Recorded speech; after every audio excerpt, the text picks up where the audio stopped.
Hi, it's Rachel, and today we're making taho.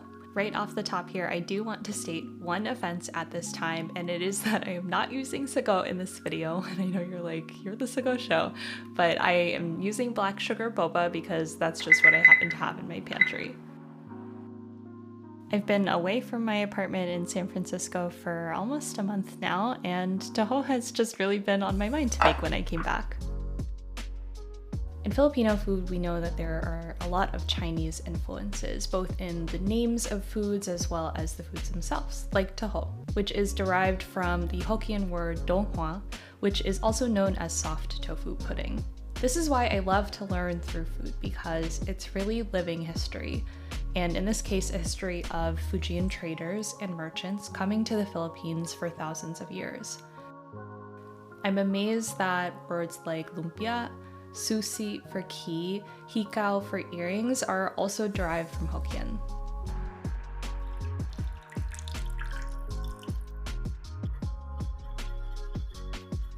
If you're interested in the history and impact of Hokkien Chinese on Tagalog, I have linked a few interesting articles in the description. And don't mind me having a completely normal time here.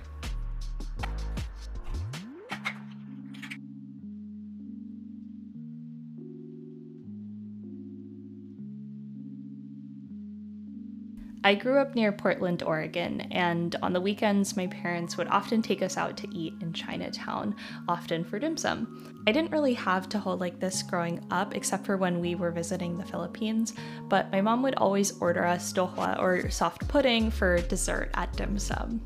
I have this random memory of one time where I had just lost my tooth and I was trying to sit there and slurp a whole spoonful of soft tofu through that missing tooth hole.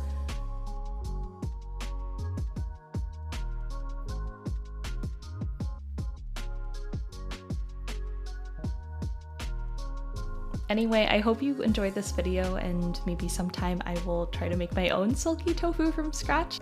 But this is a really simple and easy way to make just a single portion of taho.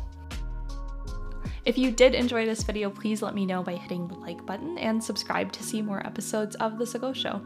My name's Rachel. Salamat.